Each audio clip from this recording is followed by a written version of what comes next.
Alright guys, I don't know why I started off with that, but welcome to another reaction video. Um, I think this is going to be exclusively for Patreon, but I'm going to watch the Game of Thrones Season 1 lore video. A lot of you have been commenting on the Game of Thrones reactions, and especially because I just watched episode 1 from Season 2, and I was utterly confused for the most part, and probably because I also had COVID and I had to spend some time and had that little break in between for that. But I'm gonna watch the season 1 lore video for today, and then I'm just like putting it on Patreon just in case you guys want to watch it, or just my reaction to it and all. So I'm also basically I'm gonna be kind of studying a little bit so that I can actually like indulge in the show a little bit more, because watching the first episode for season 2 was difficult for me because of the remembrance of things. So I'm also going to be looking at the map and looking at location of everything, and also the people and the characters. I feel like I have a lot of things to digest. So that's what we're going to be doing today. I guess this is a little Game of Thrones lessons. So we're just going to watch the lore video really quick for season 1. I don't know if you guys just want to watch it. So I'm just going to watch it. I also just wanted to say like a huge thank you to everyone who has been helping me out, because sometimes I honestly feel like a bit of an airhead trying to catch along and follow along in the Game of Thrones story. Yeah, so I get a little fearful of like having people think that I'm kind of a dunce. So yeah, I just wanted to say thank you to everyone who's been helping out and commenting, and like I know some of the questions that I ask are probably, or that I forget, sound ridiculous. So just wanted to throw that out there. And we're going to begin with our lore video for today before we start season 2. In the dawn age of Westeros, before the coming of man and the raising of castles and cities, there were only the children of the forest. Little is known of them now, but it is said they were small in stature, dark and beautiful, and no taller than children when grown to manhood. They lived in the depths of the forests and hidden villages, crannogs and caves. They hunted with weirwood bows and armed themselves with blades of obsidian. Their wise men were called green seers and were possessed of a powerful magic. They worshipped nameless, faceless gods of the forest, stream and stone. According to legend, it was they who carved faces in the great white trunks of the majestic weirwoods. Their deep-cut eyes were red with sap and ever watchful. 12,000 years ago, the first men came from the eastern continent, crossing a land bridge called the Arm of Dawn. Riding their great horses and wielding weapons of bronze, they cut down the children's forests and weirwoods. A terrible war raged between the children and the first men that lasted for centuries. At long last, the two races sought an end to the years of horror and bloodshed. They met on a small isle in the centre of a great lake called the God's Eye. It was there they forged the pact. The first men would be granted dominion over the coastlands, the mountains, the high plains and the bogs, but the deep forest would forever belong to the children, and no weirwood tree would ever again fall to man's axe. To seal the pact before the gods, the children carved a face in every weirwood tree on the island, which came to be known as the Isle of Faces. But the pack could not withstand the coming of the Andals, a race of tall, fair-haired warriors. They attacked with fire and weapons of steel, slaughtering the children of the forest wherever they could find them, burning out their weirwood groves, hacking away at the faces of the old gods, and spreading their own religion through the land. Centuries of war followed, and the Andals conquered every kingdom in Westeros, save one, the North. The kings of winter were able to withstand the Andal invasion, and descendants of the first men dwell there to this day and continue to worship the old gods. As for the children of the forest, those who survived the slaughter were said to have fled far north and have not been seen again. Most assume they're long dead, and some don't believe they ever existed. They live on only through song and legend, and in the faces of the weirwood trees.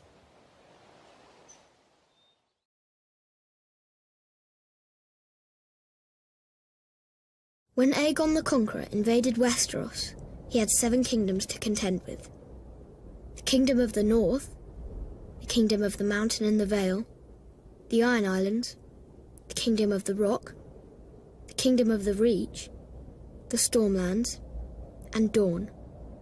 These regions had been established by the first men thousands of years before, in the Age of Heroes. One hero of this fabled age was Bran the Builder. Bran raised the wall and built the stronghold of Winterfell, establishing House Stark and reigning as the first king in the north. Other legends tell of the Grey King in the Iron Islands. Grey King took a mermaid to wife and defeated Naga, the first sea dragon. House Greyjoy of Pike, the current rulers of the region, claim to descend from him. House Casterly ruled the gold-rich Westerlands from their mighty seat of Casterly Rock, but their lands and power were swindled from them by the legendary trickster Lann the Clever. The noble house of Lannister is said to have descended from him. The verdant and fertile lands of the Reach were first ruled by House Gardener, whose founder, known as Garth Greenhand, wore a crown of flowers and vines. He ruled from Highgarden as the first king of the Reach and was said to have made the land bloom. Many noble houses trace their bloodlines back to him, including the current lords of Highgarden, House Tyrell. In the Stormlands, according to ballads of the age, a warrior named Durin fell in love with Elenai, whose father was god of the sea and mother was goddess of the wind. She gave her maidenhead to him, committing herself to a mortal life. Enraged, her parents called upon the winds and waters, destroying Darren's Bayside Keep and wiping out his wedding guests. Darren declared war on the gods and rebuilt his keep, which was also destroyed. 4 more castles he raised, each stronger than the last. All fell to the power of the gods. But Darren's 7th castle, Storm's End, withstood the gods' rage. Darren became known as Darren Godsgrief and reigned as the first Storm King. There are countless other tales from the Age of Heroes, too many to count. These histories weren't recorded in a book, but passed down from generation to generation through story and song. And while some of them may be dismissed as fairy tales, every one of the 7 kingdoms is defined by them.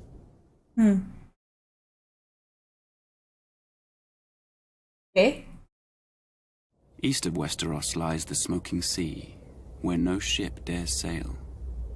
There are those who swear it to be demon-haunted, and who's to say they're wrong? For it was there, thousands of years ago, that a cataclysmic event occurred, destroying one of the great civilizations in history. The precise details of their origins are lost to us, but it is said the Valyrians were once a modest community of shepherds, tending their flocks on a small peninsula of the great eastern continent. One fateful day, in a volcanic area known as the 14 Fires, they made a shattering discovery. Dragons. They were monstrous, scaled creatures with massive wings, sharp claws, and fiery breath. They were also said to have a deep-rooted connection to magic. In time, the Valyrians were able to tame the beasts. Harnessing their immense power, they established a city of wonder, unlike any before or since. They became skilled at sorcery and metallurgy, creating uncommon weapons of spell-forged steel. Wielding these weapons astride their dragons, the Valyrians conquered the surrounding lands and slowly expanded west. At the time, the Giscari Empire dominated much of the great eastern continent and tried to stop Valyria's expansion. The Giscari legions attacked the Valyrians 5 times, but could never defeat them. Finally, the Valyrians marched on their capital, Old Gis, and obliterated it, turning its streets and buildings to ash with dragon flame, and wiping the Giscari people and their culture off the face of the earth. The freehold of Valyria, as it came to be known, became the most advanced civilization in the known world, with its own language, gods, and culture. The Valyrians' reach extended far and wide, covering most of the continent. Great cities were built and roadways paved, all of which led back to Valyria. The freehold would prosper for nearly 5,000 years.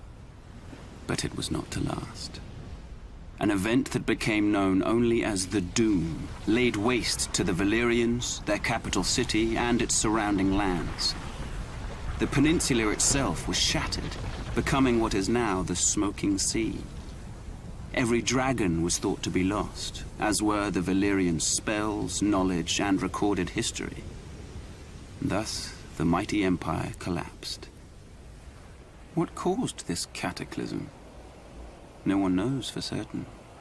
Some say it was a volcanic eruption. Others say the Valyrians' own sorcery got the better of them.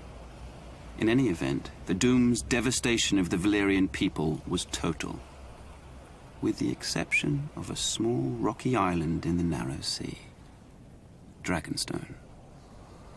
For it was there that the Targaryens, the last of old Valyria, dwelled. They would lie in wait for another 100 years before unleashing the fury of the dragon on another continent, Westeros.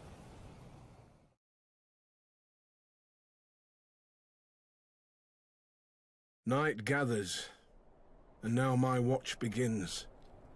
It shall not end until my death. I shall take no wife, hold no lands, father no children. I shall wear no crowns and win no glory.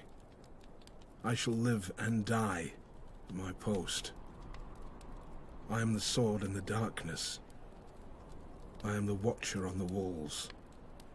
I am the shield that guards the realms of men. I pledge my life and honor to the Night's Watch, for this night and all the nights to come.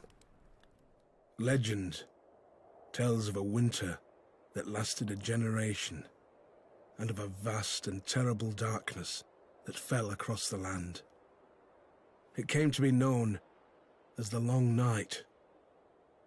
In the midst of this darkness, the White Walkers emerged from the far north. With their armies of the dead, they waged war against the living, laying waste to villages and holdfasts, leaving terror and destruction in their wake. After years of brutal conflict and unbearable loss, an alliance of the First Men and the Children of the Forest managed to drive the Walkers and their minions back into the frigid northern wastelands from whence they came. To prevent another invasion, the First Men erected the Wall, a massive fortification 700 feet in height, stretching from the Frostfang Mountains in the west to the Bay of Seals in the east. It was a structure unlike any ever built. Indeed, some maintain it could only have been completed with the aid of giants, or using the powerful magic of the ancient Children of the Forest. Men were required to guard and maintain it, and thus the Night's Watch was born. A sworn brotherhood, tasked with defending the realms of men against the dark forces that lay beyond. Upon taking his vows, a brother of the Night's Watch serves for life. It is a life of hardship and great sacrifice, so the oath must not be taken lightly. The punishment for desertion is death. The Night's Watch is divided into three vital Snow is branches: just like, the oh, Rangers, fight with his brother. and the Stewards. While all Black Brothers are expected to take up steel should the need arise, the Rangers are the true warriors of the Watch. Centuries come and gone, and although the White Walkers have yet to return, another threat has emerged. Barbarian tribes known as Wildlings. The Rangers are charged with defending the realm against these lawless savages. The Builders are carpenters, masons, miners, and woodsmen, tasked with maintaining the wall, as well as its various keeps, towers, and structures, which have fallen into disrepair over the years. The stewards serve as cooks, butchers, and hunters. They tend to the horses and messenger ravens, sew clothing, gather firewood, and bring supplies up from the south. The Night's Watch is a diverse group. Proud volunteers from noble houses stand side by side with petty thieves conscripted from dungeons. Class distinctions are left behind, as are past misdeeds. A man gets what he earns on the wall, and even the lowliest gutter snipe can rise up in rank if he proves himself worthy. For thousands of years, the brothers of the Night's Watch have stood their lonely vigil.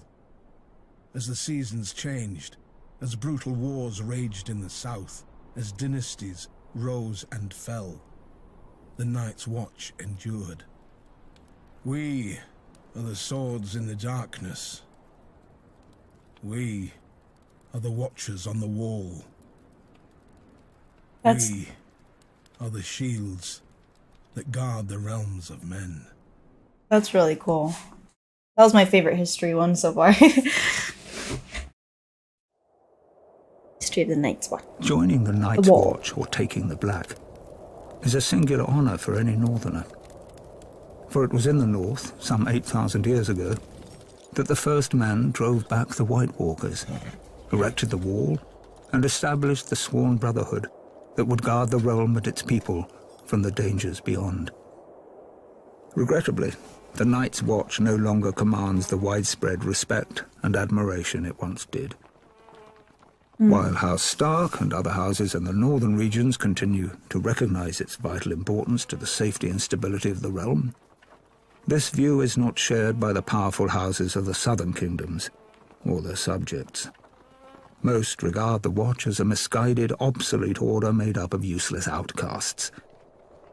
Admittedly, the current Night's Watch is a shadow of its former glory.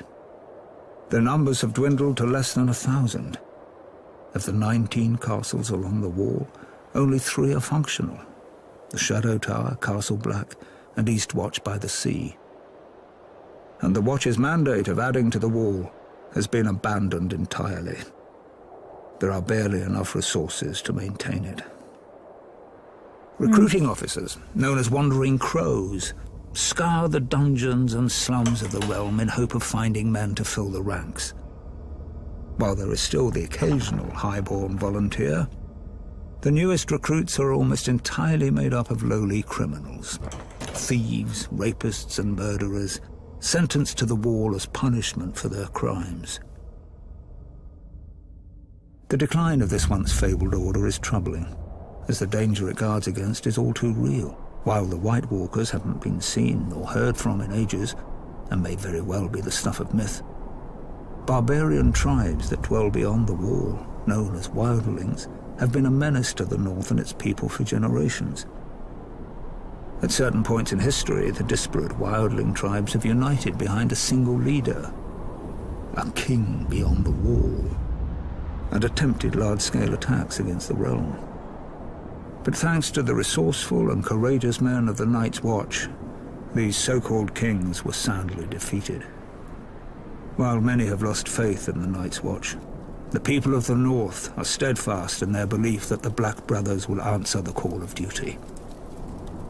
But with winter coming, diminished numbers, and a lack of widespread support, will they be ready?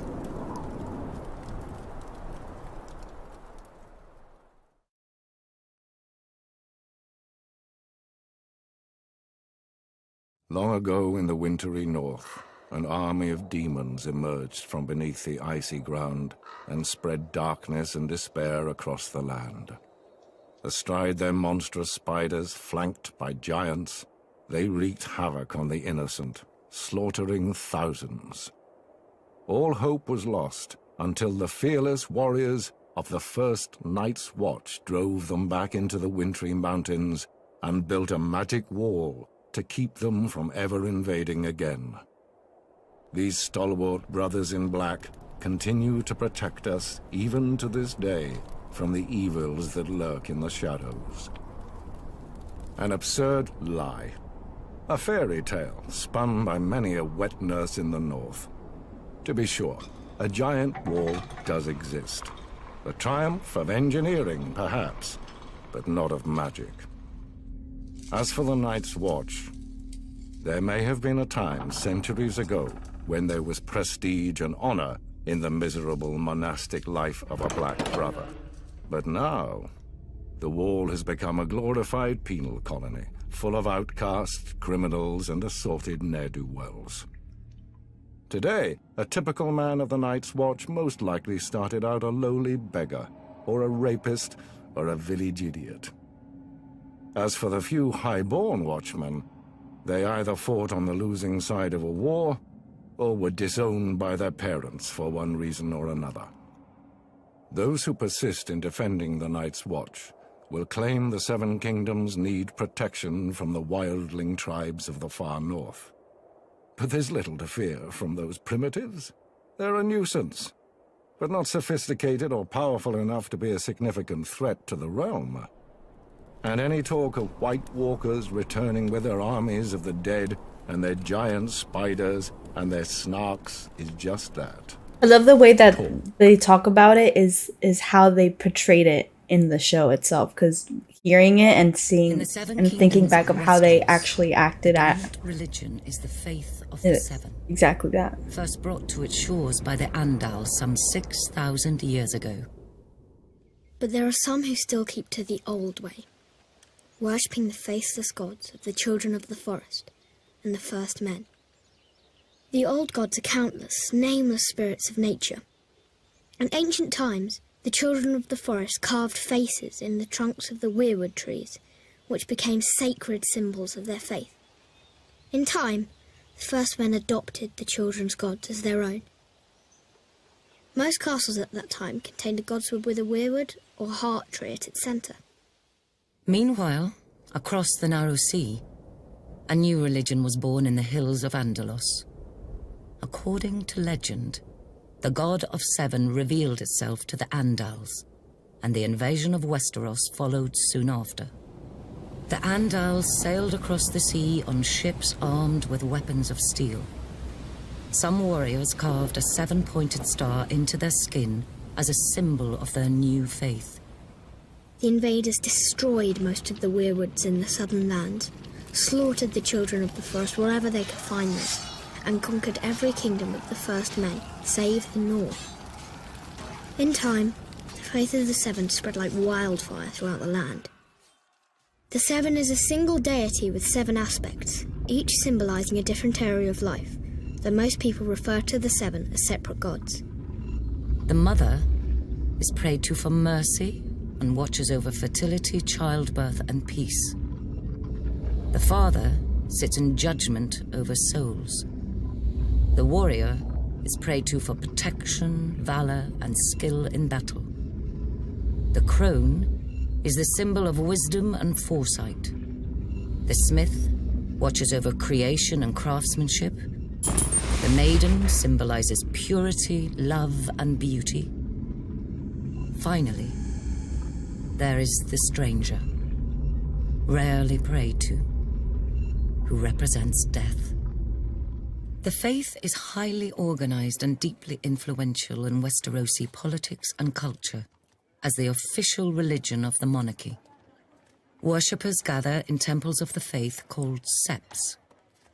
The seat of the faith is the Great Sept of Baelor, which is located in the capital city of King's Landing. Still, in the north, where descendants of the first men dwell, worship of the old gods continues to this day, and the sacred faces of the weirwood trees keep close watch over the faithful. Interesting. The ascension There's of a bunch of Aegon religions. Targaryen was confirmed, and the fate of the Seven Kingdoms sealed on the Field of Fire. Kings Loren Lannister of the Rock and Mern Gardner of the Reach stood against Aegon's invasion. They commanded a united force of 600 banners, 5,000 mounted knights, and 50,000 men-at-arms. Aegon's host was vastly outnumbered, and when the army of the two kings charged, the invaders turned heel and ran. But Andal Might was no match for Dragonflame. When Aegon unleashed all 3 of his dragons. 4,000 souls were horrendously burned alive on the battlefield, King Mern among them. Realizing all hope was lost, King Loren surrendered. The Starks of Winterfell had no intention of submitting to Targaryen rule. They had reigned as kings in the north since the days of the First Men and were determined to resist the Targaryen invaders, just as they had resisted the Andals thousands of years before. King Torrhen Stark led his army to the Red Fort. I'm gonna be writing just notes east of down, the so river, don't hoping to succeed. worry about me. when Mern had failed. But when Torrhen saw the size of Aegon's now mighty host, along with his monstrous dragons, he knew he couldn't subject his followers to the horror of another field of fire. He bent the knee and swore fealty to Aegon, who allowed the Starks to maintain their lordship over the region as Lords Paramount and Wardens of the North. Without question, Torrhen Stark saved thousands of lives that day. He was ever after known as the King who knelt.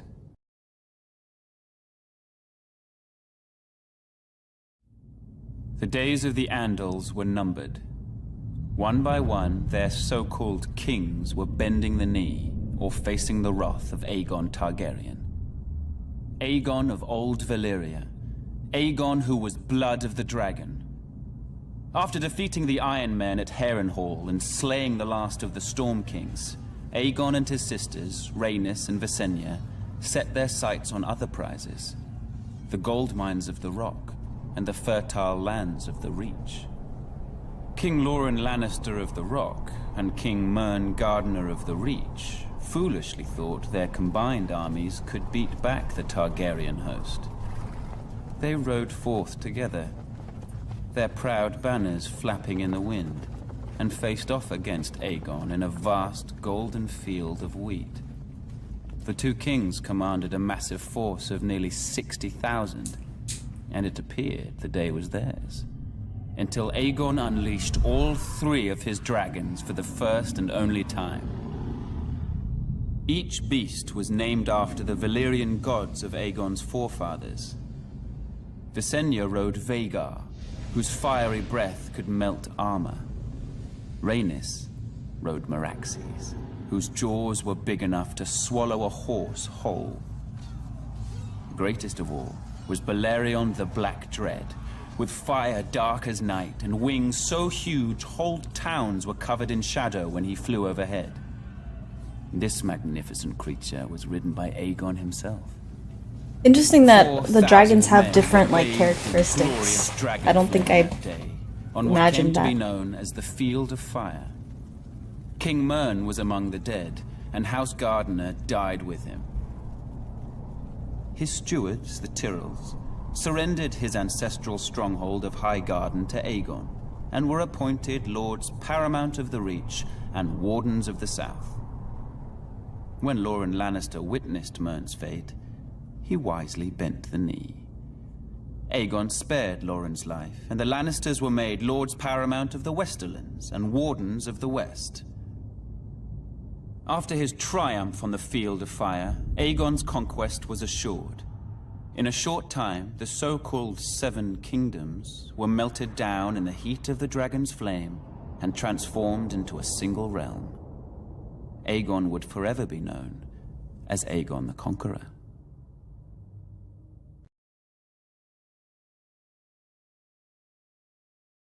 In the far southwest of Westeros, at the mouth of the river Honeywine, lies the great stone city of Old Town. It is home to the Citadel, where men and boys from throughout the kingdoms come to receive their training as maesters. Maesters play an integral role in Westerosi society, serving as scholars, healers, and advisors to the nobility of the 7 kingdoms. This venerable order of learned men dedicate their lives to serving the realm, and are sworn to occupy a neutral position when it comes to power and politics. Upon completing his training at the Citadel and taking his vows, a maester renounces his family name and takes a vow of celibacy. He is assigned to a castle or keep, and duty-bound to serve as its counselor and healer, even if control of the castle changes hands. A maester's allegiance is to the realm not to any one family. His badge of office is a great chain, forged from links of different metals which he wears around his neck. It is a reminder of his role as a servant of the realm and is never to be removed. A maester forges his chain with study, and each link represents the mastery of a different kind of learning. For instance, a silver link signifies mastery of the medicinal arts. A golden link represents the study of money and accounting. An iron link indicates knowledge of warcraft. Ravenry is an especially important skill for a maester, as it is he who breeds, trains, and maintains carrier ravens for the delivering of messages throughout the land. There are some maesters who have earned a link forged of Valyrian steel. This signifies knowledge of the higher mysteries, commonly known as magic. Only one maester in 100 possesses such a link, as this field of study is frowned upon by many in the Order. It is possible magic may have existed for a time long ago, but most consider the higher mysteries to be long gone from this world. Service as a maester is a noble calling, one of vital importance to a prosperous realm. It is little wonder there are some who refer to the Order as the Knights of the Mind.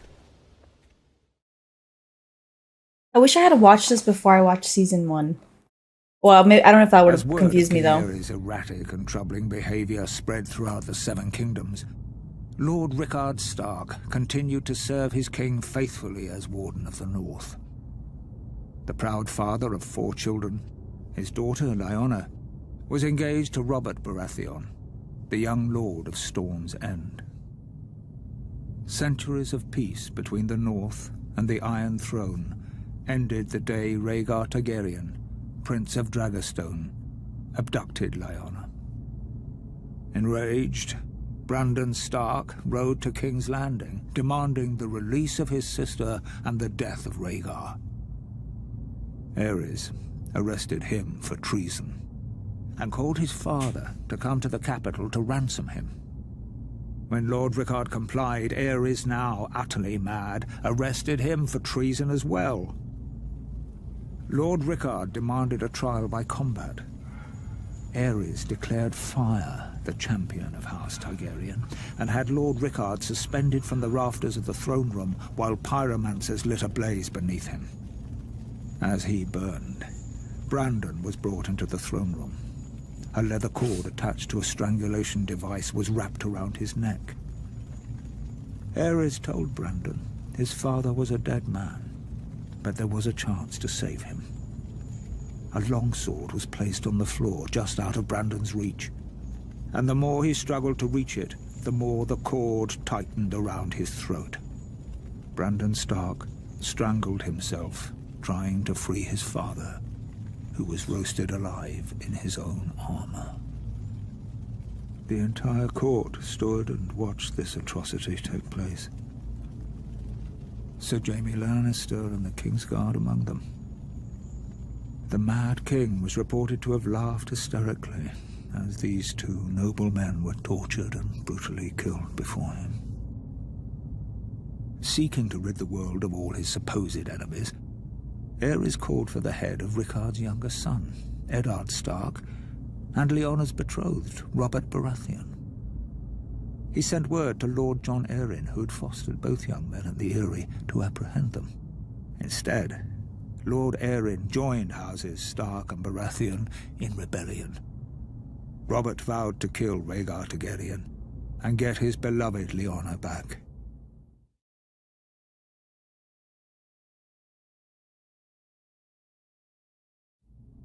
Aerys Targaryen was the last of his name to sit on the Iron Throne.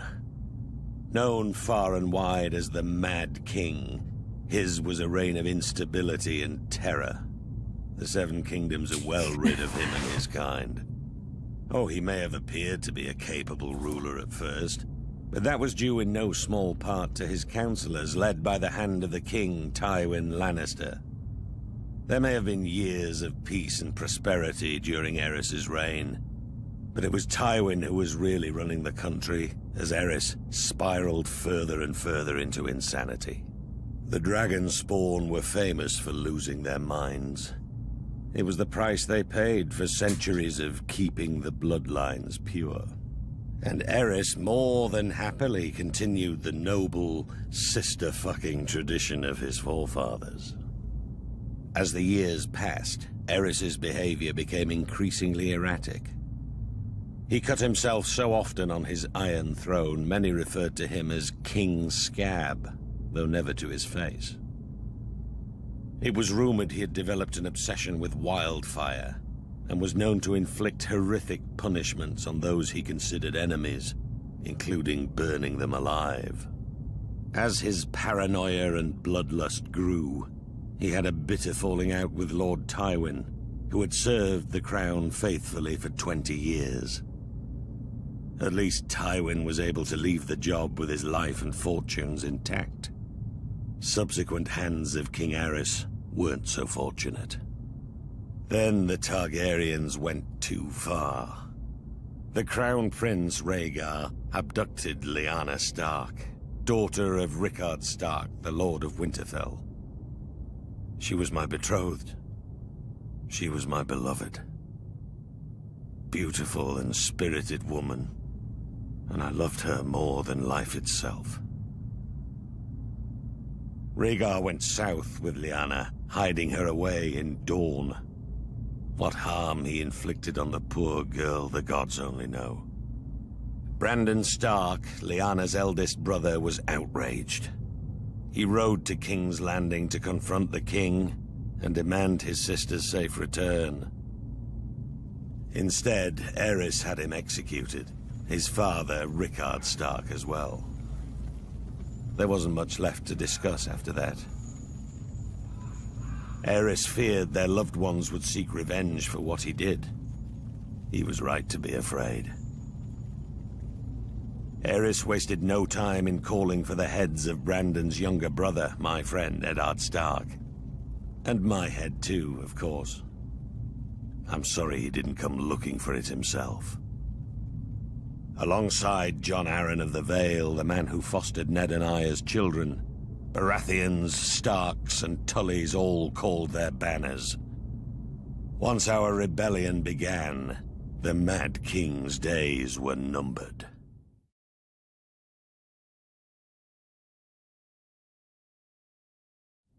As Aerys Targaryen's behavior grew more and more erratic, the task of ruling the Seven Kingdoms fell to me, Tywin Lannister.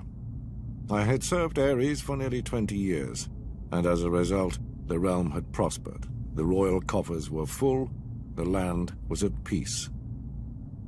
But Aerys grew increasingly hostile, jealous of the success many credited to me.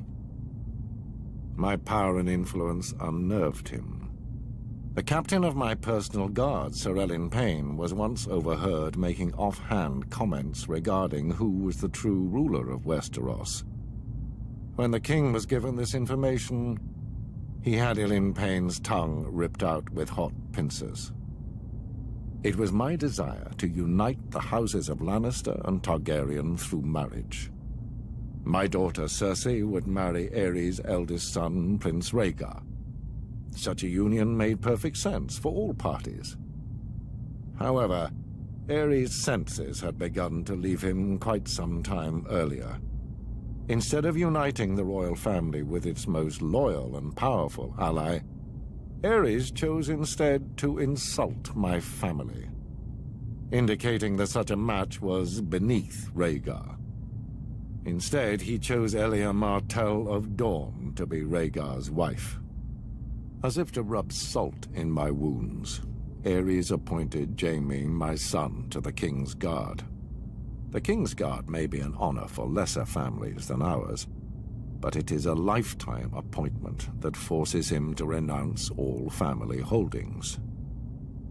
This creates a difficulty in naming an heir to Casterly Rock. But Aerys knew all that. I had grown tired of the king's constant provocation. Thus, I resigned my post as Aerys' hand and returned to Casterly Rock with my considerable forces. When Robert Baratheon rebelled against the throne, Ares grew fearful that I would join with Robert's forces and rise against him. He thought himself clever and kept Jaime very close, as if warning me. He sunk deeper and deeper into delusion, paranoia, and violence. I've heard it said he became obsessed with wildfire, a substance which, once lit, cannot be extinguished. Convinced he had enemies all around him, he wouldn't allow blades in his presence, save for those of his king's guard. Alas, that proved to be his undoing.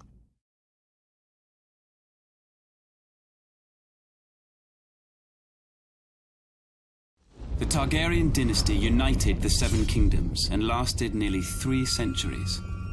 It was a dynasty forged in fire, sealed in blood, and destroyed by rebellion.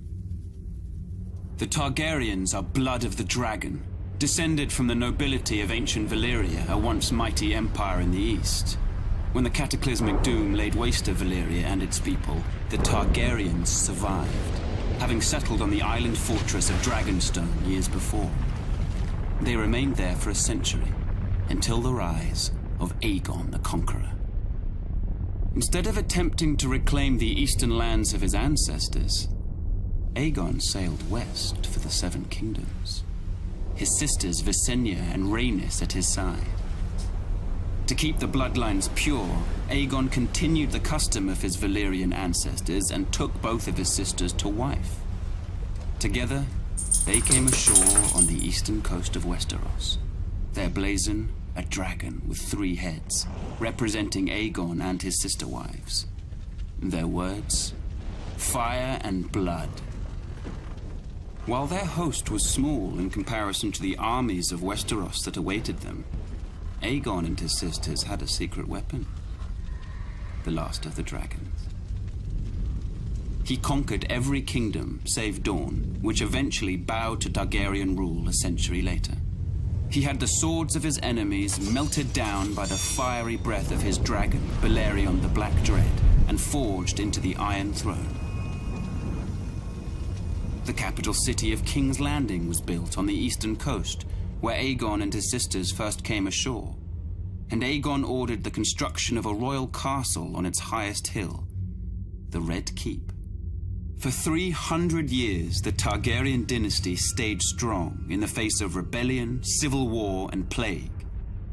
Dang. But the line of dragon kings was broken when my father, Aerys Targaryen, the second of his name, was overthrown in rebellion. My father was betrayed and slaughtered by Ser Jaime Lannister, a member of his own Kingsguard. His son and heir, my brother Rhaegar, perished on the field of battle at the hands of Robert Baratheon, who claimed the Iron Throne for himself. And so today, the only surviving members of the storied Targaryen dynasty are myself, Prince Viserys, rightful King of the Andals, and ruler of the Seven Kingdoms. No wonder he was fucking crazy. We were spirited away to the free cities of the East by loyalists. Here we have lived in exile ever since, dreaming of a day when we will cross the narrow sea and take back my father's throne. So let me get this straight. Jaime Lannister was the one who killed Aerys? I mean, not Aerys himself. Yeah, Aerys.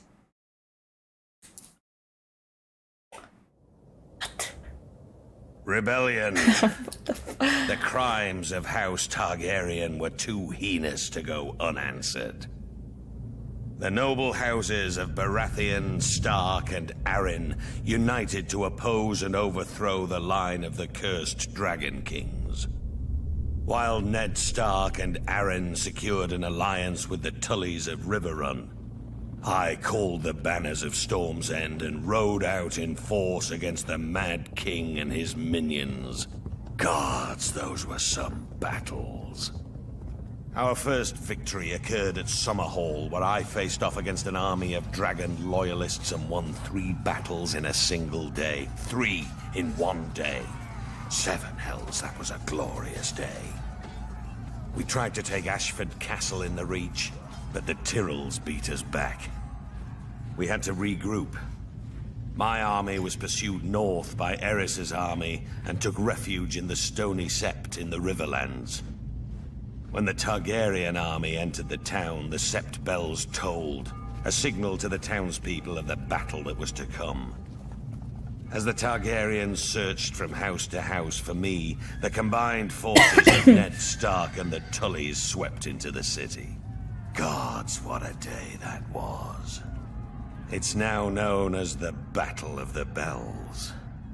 We overwhelmed the Mad King's forces and sent them scampering back to King's Landing.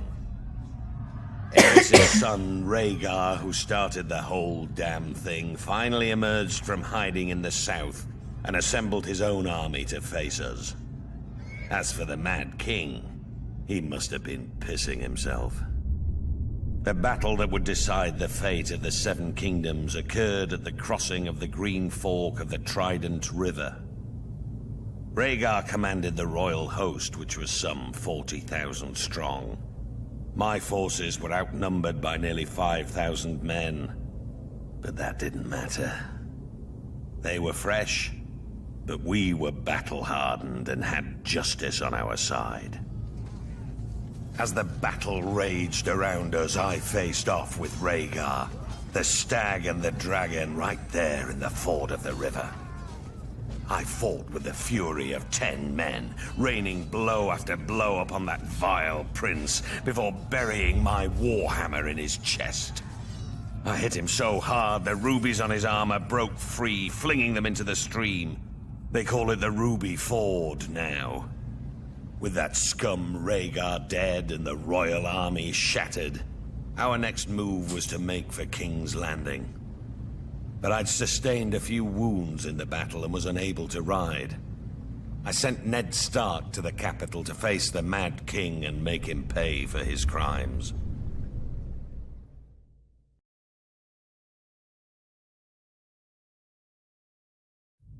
The Targaryens, blood of the dragon, and the last of old Valyria, were loved by their subjects, and admired far and wide as the greatest dynasty in the history of the Western world. But the peace and prosperity of nearly 3 centuries of Targaryen rule was shattered by the usurper, Robert Baratheon, and his band of traitors. House Baratheon owed its very existence to the Targaryens. Was it not Aegon the Dragon himself who elevated the bastard Orys Baratheon in the War of Conquest? And what of the Starks, the Lannisters, the Aarons of the Vale? All had been spared and allowed to keep their lands when Aegon could easily have wiped them out. Centuries later, the usurper and his lackeys repaid Aegon's benevolence with treachery. There are some who dare to claim Robert and his allies had reason to rebel. They say the Crown Prince stole the usurper's lady love. They say my father, King Aerys, murdered Rickard Stark and his son without just cause. Whether these charges are true or not, it doesn't matter. The dragon answers to no one. Aerys' good name has been besmirched in the years since the rebellion. He's been called a dangerous madman, a monster, a tyrant that brought his tragic end upon himself. Lies! My father was a victim of weaklings in his council, lackwits who failed him in his hour of need and let the rebellion spin out of control. But it was not enough. The royal army was crushed at the Battle of the Trident. It was there the valiant Rhaegar met Robert in single combat, but the gods betrayed him, and he perished by the usurper's hand. As the Field of Fire had marked the end of the Andal centuries before, the Battle of the Trident seemed to herald the end of the Dragon Kings. When word reached the capital of my brother Rhaegar's death, my father Aerys moved to protect me, as I was the surviving heir to the throne. He sent me to the island fortress of Dragonstone, along with my mother, Queen Rhaela, who was great with child. But as my father, my king, Aerys Targaryen, prepared to defend his throne to the bitter end, little did he know of the horrors and betrayals that awaited him and our family.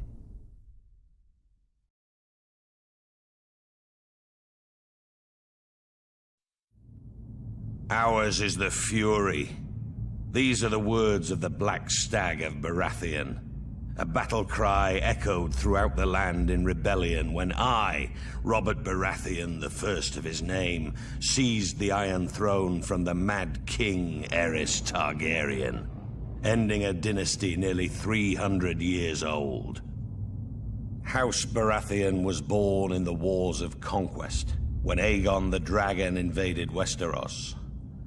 Aegon sent his commander, Orys Baratheon, to take Storm's End. Argilac the Arrogant, the last of the Storm Kings, foolishly left the safety of his stronghold and met the Baratheon warlord in open battle. Argilac was soundly defeated, and Orys took his lands, his holdings, and his daughter. Orys was said to be a half-brother to Aegon Targaryen. If this were true, a little blood of the dragon mingled with that of the stag in those days. The seat of House Baratheon is Storm's End, a legendary keep raised in the Age of Heroes. It overlooks Shipbreaker's Bay, where legend has it that Durin, the first Storm King, raised the keep with the aid of Bran the Builder of House Stark, forging a centuries-long connection with the Stormlands and the North. After Aegon's conquest of the Seven Kingdoms, the Baratheons remained loyal enough to the crown while Targaryen kings came and went. But loyalty has its limits. When Rhaegar Targaryen, Aerys' vile son and heir, abducted Lyanna Stark, my betrothed, my beloved, it was time to act. We raised our banners, Baratheon, Stark, Jon Arryn, and the Tullys, united in rebellion against Rhaegar and his father, the Mad King. We were victorious and took the Iron Throne. That bit of dragon blood in my veins came in well, as it made me a distant relation to the Targaryen dynasty blood of my long-lost ancestor, Orys. The truth of it is, I took it. I sit on the Iron Throne. I rule the Seven Kingdoms from the Red Keep. I didn't know the Targaryen background between, like, the Baratheons. Robert Baratheon's victory at the Trident was a turning point in the war for the Iron Throne. While it was clear the gods were smiling on the rebel forces, Aerys Targaryen still held the Red Keep at King's Landing. As Robert was wounded and unable to ride, it was up to Eddard Stark to make for the capital and force the Mad King to give up the throne. Lord Stark reached the city gates to find that Tywin Lannister, Lord of Casterly Rock, had already sacked the city in Robert's name. House Lannister had remained neutral up to this point, ignoring requests for help from both the Crown and the rebels. Now that Robert's eventual victory was assured, it seemed Lord Tywin had finally chosen a side. Lord Eddard was horrified by what he saw when he entered the city. Homes looted and burned, women raped, scores of innocent citizens killed. Disgusted, he led his force up Visenya's hill to the Red Keep. Upon entering the throne room, he found King Aerys lying in a pool of blood, dead by the hand of his own sworn king's guard, Jaime Lannister, who sat brazenly upon the throne. Demanding to know the whereabouts of Queen Rhaela, Lord Eddard was informed the Queen and her son Viserys had been spirited away to Dragonstone before the Lannisters arrived. But other members of the royal family were not as fortunate. Elia, Martell of Dorne, who was the wife of Prince Rhaegar, had been raped and murdered by Ser Cregor Clegane on Lord Tywin's orders. Ser Gregor and his man had also butchered Rhaegar's young children. When Robert was well enough to reach the capital, Lord Eddard demanded the Lannisters answer for their heinous crimes.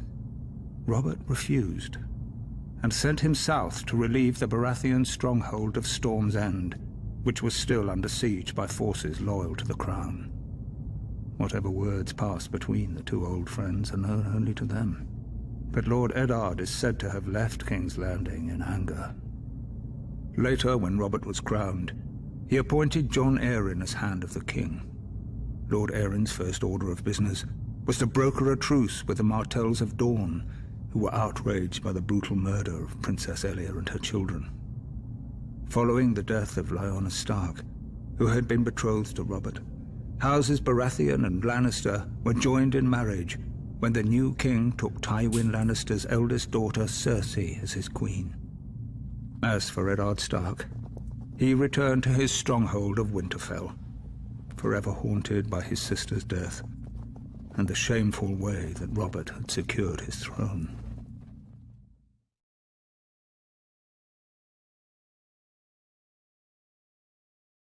For our rebellion to succeed, King's Landing had to be taken forcefully.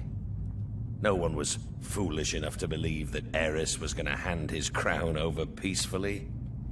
The Mad King's reign needed to end.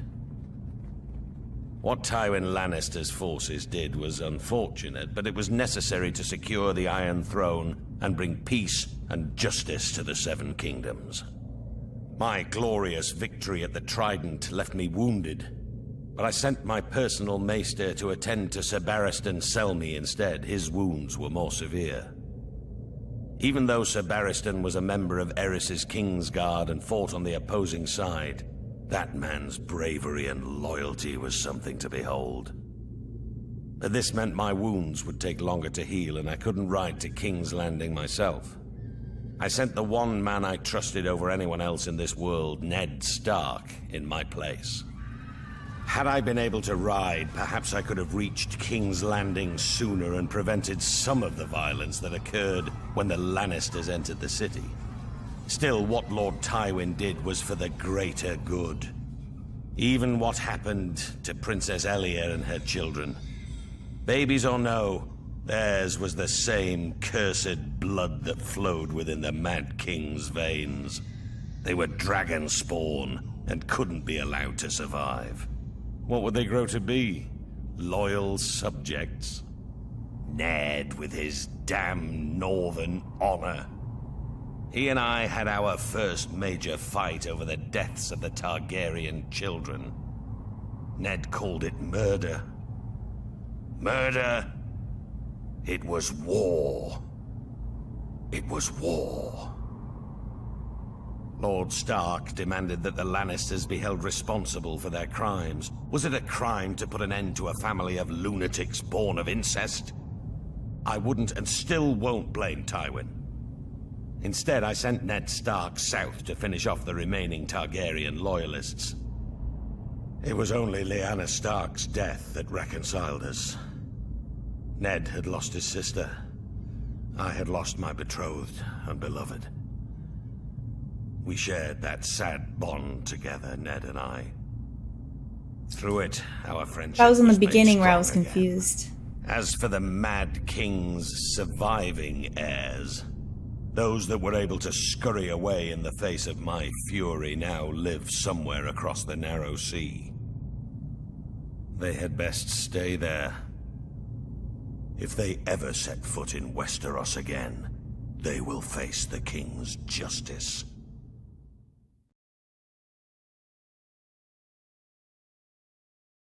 Rhaegar Targaryen lay dead on the banks of the Trident, his royal army shattered and in retreat. The days of the Dragon Kings were clearly numbered. Until that moment, it would have been foolish to commit Casterly Rock to either the Crown or the Rebellion. What would our family have to gain in supporting a raving madman? Or in entering a crusade to put Robert Baratheon on the Iron Throne? But chaos benefits no one. It was time for House Lannister to do what it could to ensure a return of peace and prosperity to the land. I, Tywin Lannister, brought 10,000 Lannister troops to the gates of King's Landing in order to bring the bloodshed to a quick and decisive conclusion. King Aerys had been sending ravens for months, begging for my support to end the uprising. In a way, his pleas had been answered. As I had suspected, Aerys opened the city gates and welcomed my men. Our plan was clear: crush Aerys' remaining bannermen and remove the remnants of the royal family as quickly and efficiently as possible. Any alternative meant years of further war and a fragmented 7 kingdoms. Our means were bloody, but the results speak for themselves. As for Ares, it is true he met his fate at the hands of my son. Ares had kept Jaime close during the rebellion, thinking himself clever in keeping my son as a hostage, should I decide to pledge support to the rebel cause. This proved to be his greatest mistake. For when the time came, Jaime did his duty as a Lannister and drove his sword into the Mad King's back. With that, Robert Baratheon's crown was secured. The new king recognized our role in his ascension to the throne, just as he recognized how useful the might and riches of Casterly Rock would be if he wanted to keep it. To that end, I offered my daughter Cersei as his queen. Had Ares not spurned this same offer years earlier, perhaps things would have worked out differently. With Robert and Cersei crowned as king and queen of the 7 kingdoms, it was a new day. The dragon was vanquished, and the 7 kingdoms would thereafter belong to the stag and the lion.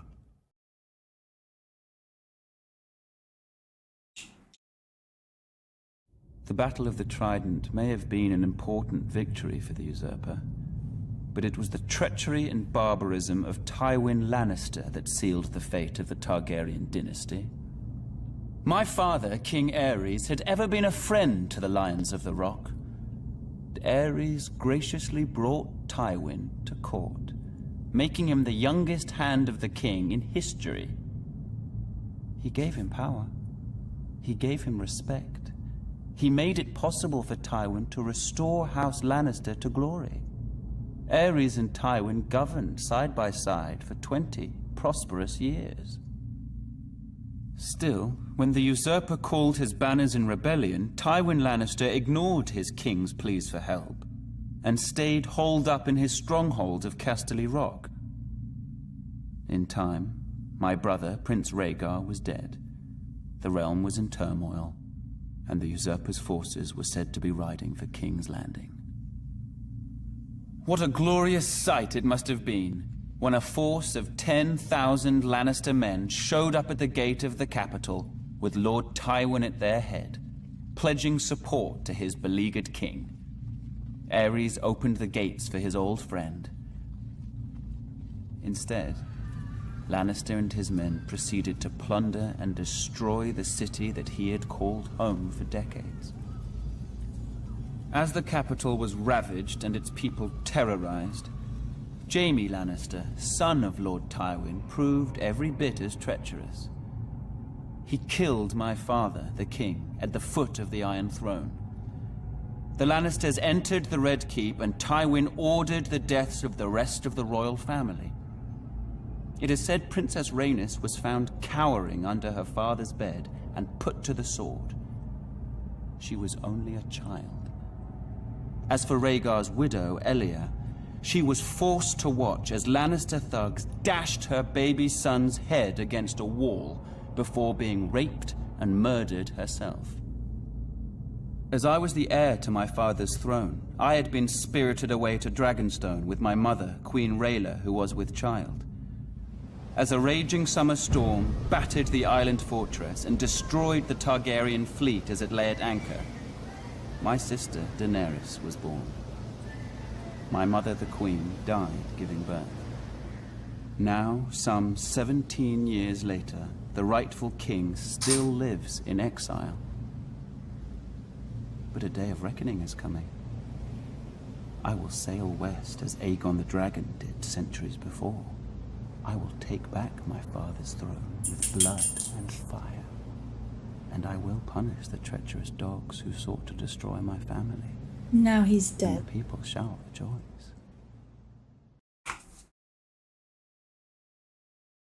House Aaron, this I don't... In the snow-capped mountains of the moon, standing high above the rich lands of the Vale, stands the Eyrie. A storied and impregnable fortress said to have been built by the legendary Mountain Kings in the Age of Heroes. It is the stronghold of House Aaron, one of the oldest noble families in Westeros. Their sigil, a soaring falcon over a crescent moon. Their words, as high as honor. The Aarons are direct descendants of the Andal invaders, who sailed across the narrow sea and came ashore at the Fingers. According to legend, Sir Artus Aaron, known as the Winged Knight, soared through the sky atop a giant falcon, landing on the peak of the highest mountain where he defeated the Griffin King in battle. It was the Andal's first great victory over the First Men, and Sir Artus was duly rewarded. He was declared King of the Mountain and the Vale, and the region was renamed the Vale of Aaron. Thousands of years later, Aegon the Conqueror arrived in Westeros. House Aaron bent the knee to Aegon and his dragons, and were allowed to maintain their control of the region, as Lords Paramount of the Vale and Wardens of the East. Over the centuries, House Aaron remained loyal to the Targaryen dynasty, until Lord Jon Arryn joined with Houses Baratheon and Stark in rebellion against Mad King Aerys. Upon winning the Iron Throne, Robert named Lord Jon Hand of the King, a position he held until his mysterious death.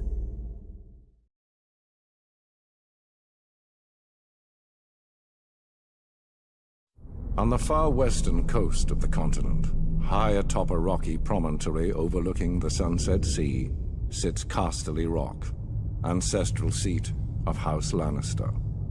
Below it lies Lannisport, one of the great cities of Westeros, a center for trade, culture, and the great Lannister fleet. There are a number of gold and silver mines in the Westerlands, making it the richest region in all of Westeros. One of the most productive mines lies beneath Casterly Rock itself, making House Lannister the wealthiest of all the noble houses. This allows House Lannister to finance many endeavors of other noble houses. Even the king himself has sought credit from Casterly Rock from time to time. We Lannisters claim our descent from the Andal invaders, and through the female bloodline, Lann the Clever. According to the legend, Lann, using only his wits, won Casterly Rock from the noble House of Casterly during the Age of Heroes. The Lannisters reigned as kings of the Rock for thousands of years, and worked to make it the envy of the rest of the Seven Kingdoms. Our time as kings ended, however, when Aegon Targaryen, otherwise known as Aegon the Conqueror, arrived in Westeros with his army. The last king of the Rock, King Loren Lannister, joined forces with King Mern Gardener, the king of the Reach. Together, with 60,000 men, they met the Targaryen host in open battle. History tells us that Aegon unleashed all 3 of his dragons, slaughtering 4,000 men at what came to be known as the Field of Fire. King Mern himself was burned alive that day, and House Gardener turned to ash with him. Seeing both the threat and opportunity the Targaryens represented, Loren wisely surrendered and aided Aegon in his further conquest of Westeros. The Lannisters were thus appointed Lords Paramount of the Westerlands and Wardens of the West, titles we hold to this day. Let us be clear, though. It is neither luck nor royal favor that makes our house prosperous. There have been times in our history where some have thought us weak, lazy, or opulent. My father, Titus Lannister, nearly bankrupted our house with his poor investments, and allowed himself to be mocked openly at court.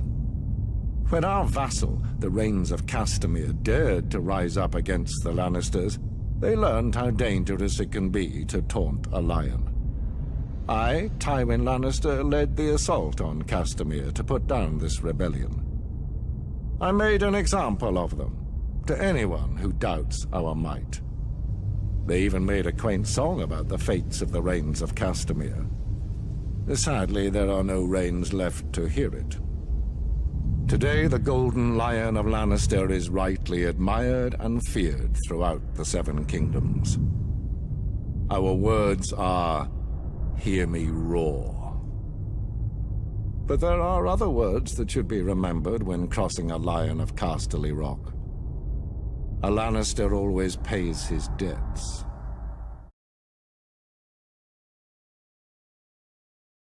Oh, I thought we were done for a second. The Starks of Winterfell trace their descent to the first men in the Age of Heroes. The family's founder was Brandon the Builder, who, in the aftermath of the Long Night, helped establish the Night's Watch. Legend has it he enlisted the aid of giants and the powerful magic of the Children of the Forest to raise the mighty wall, which has protected the realm for generations. He went on to build the ancestral seat of Winterfell and reigned as the first king in the north. The Starks reigned as kings for thousands of years, even withstanding the invasion of the Andals. As the southern kingdoms fell and the Children of the Forest were driven away, the north stood strong, maintaining its religious customs and its way of life. Eventually, the reign of the Kings of Winter came to an end with the coming of Aegon the Conqueror. After Aegon and his dragons destroyed the combined armies of the Reach and the Rock at the Field of Fire, King Torrhen Stark bent the knee and swore fealty to the Targaryen dynasty in order to spare the destruction of Winterfell and his people. He was forever after known as the King Who Knelt. As a reward for his submission, Aegon named Torrhen Lord of Winterfell and Warden of the North. The Starks take great pride in their history and traditions. It is one of the few noble houses that still keeps the old gods. A sacred weirwood tree looms large in Winterfell's Godswood. Its ancestral sword, Ice, was forged in ancient Valyria and has been passed down through the generations. House Stark remains steadfast in its support of the Night's Watch, even as the once illustrious order has fallen on hard times.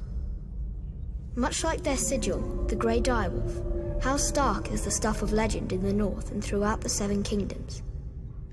And their family words, "Winter is coming," serve as a reminder of their beginnings in the wake of the Long Night and a grim portent of things to come. Okay. Well, I'm really glad I watched that. I honestly was a little scared that I wasn't gonna be able to, I guess, like, intake all the information that it was gonna tell me. But I really loved that, as they kept saying all of the stories or chapters, kind of felt like chapters, they repeatedly named the characters and who they were and what they did, like, kind of just repetitively. So it helped a lot. I think it just kind of like flew over my head because I still was learning the characters and stuff like that. I didn't realize that Jaime was the one who killed the Mad King. Like, I did not know that. I also didn't know that the Mad King was Targaryen. Like, I just didn't realize how much of a connection everybody kind of has because of the history behind it. So I'm oh my god. I have other stuff to watch, but I think I'm gonna go straight into episode 2 just because of this. Yeah, I'm gonna go into it. So I'm glad. If you guys want to see my notes, I just wrote down like names and stuff that kind of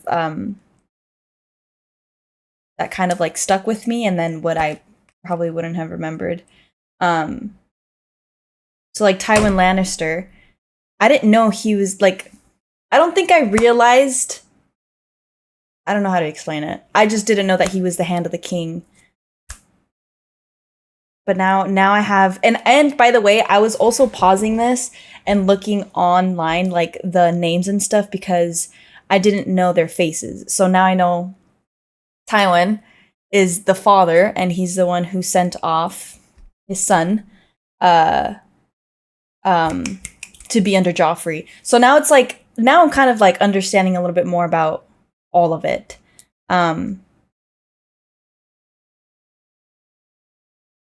yeah, I think I'm just gonna go into episode 2. But hopefully you guys, I don't know, enjoyed this like little lore video. I'm gonna go to episode 2.